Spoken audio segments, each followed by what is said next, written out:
Salve, salve, vencedor! Você quer aumentar seu conhecimento e economizar tempo? Então você está no lugar certo. Inscreva-se no canal e vamos juntos em busca do nosso sucesso. Então, eu gostaria de, preliminarmente, deixar a coisa assim, na base do bate-papo e ver quais são as eventuais dúvidas que vocês possam ter, para que a gente possa tentar, na medida do possível, esclarecer essas dúvidas, tá certo? E irmos em frente, né? Tá bom?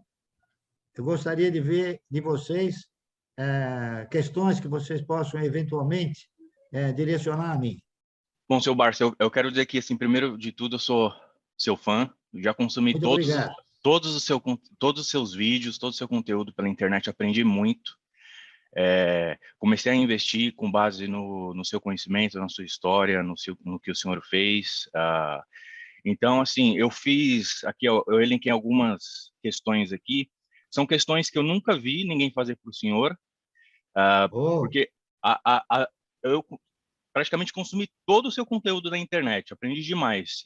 Aí eu fiz aqui algumas questões que eu nunca vi ninguém fazer para o senhor. Não é nada então vamos relacionado a lá. ativo. Para mim vai também, eu espero que não seja novidade para mim.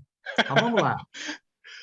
Bom, a primeira, eu sou contador hoje. Eu trabalho Eu também elaborando. sou, eu também sou contador. Então, eu trabalho numa empresa elaborando as demonstrações financeiras, todos os relatórios, e eu tenho isso até então, até o ano de 2019, eu sempre olhava para as demonstrações como um preparador e um leitor, né? Como Ah, um contador e providenciando os números para a chefia, para a gerência e para os investidores. A pergunta é, o senhor, como investidor, como o senhor ainda hoje analisa balanços depois de tanto tempo estudando, por exemplo, Banco do Brasil? O senhor ainda analisa balanço trimestralmente? O senhor olha, abre os números, vai no detalhe da DRE, analisa a linha de expense, a conjuntura da receita, o ROI? Ou hoje em dia, por exemplo, o Banco do Brasil já está há 30 anos na carteira, já sei como funciona o negócio, vou olhar só a última linha, tá ok. E a quantidade de dividendo que vai ser pago. Ou não, o senhor bem, ainda destrincha o não, balanço. realmente essa pergunta aí ela é uma pergunta extremamente objetiva. Na década de 70, nós tínhamos uma bolsa pífia. No início da bolsa foi praticamente em 68, quando se instalou o pregão Viva Voz e a bolsa. E naquela ocasião não havia ninguém que falasse sobre o mercado, porque o mercado era uma coisa escondida, tá entendendo? Uhum. Eu fui um dos primeiros a começar a desenvolver notícias sobre o mercado. O professor Nero Ferrentini, que inclusive já foi economista do ano aqui no Conselho, ele era diretor do jornal e ele me convidou em 1970 para começar a fazer alguma coisa em termos de mercado. E eu dei início dominicalmente a uma a uma a uma a uma editoria que eu passei a fazer chamada Mercado de Capitais. Então, naquela ocasião, eu escrevia sobre mercado de capitais dentro da linha orientadora. Então, eu analisava balanços, eu analisava tudo que você acabou de falar, certo? Aí, o que aconteceu? Ao longo do tempo, o mercado começou a ficar mais visual, mais intenso no povo brasileiro, e começaram a aparecer algumas casas de análise. A primeira que apareceu foi como é que era o nome dele?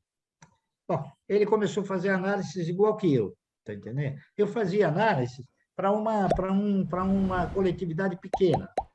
E ele, então, começou a fazer análise, e, a partir daí, ele começou a vender as análises. O custo de manutenção de analistas para as empresas começou a ficar caro. Então, as empresas começaram a comprar análises dessa empresa que se formou. Esqueci como é o nome, eu vou lembrar já já. Então, a coisa foi surgindo e a gente começou já a ter o quê? Uma facilidade para analisar. Já vinha um prato feito. Então, já vinha o que é a relação preço-patrimônio, já vinha o resultado. A única coisa que não vinham eram históricos. Por exemplo, históricos de resultados, históricos de distribuições, está entendendo? Enfim, e aí a gente ia complementando. Hoje, eu me preocupo, sim, com esses elementos. Só que eu já não preciso analisar mais. Hoje, o prato, volto a repetir, ele já vem feito. Você tem inúmeras casas de análise aí que são boas, inclusive com interpretações que você precisa fazer uma boa leitura sobre elas. Eu vou te dar um exemplo prático.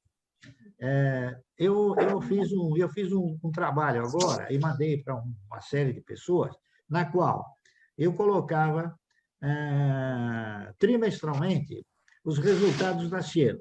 Então, a Cielo, ao longo de 9 meses, ela deu 600 milhões de lucro e trimestralmente ela distribuiu dividendo. Muito bem.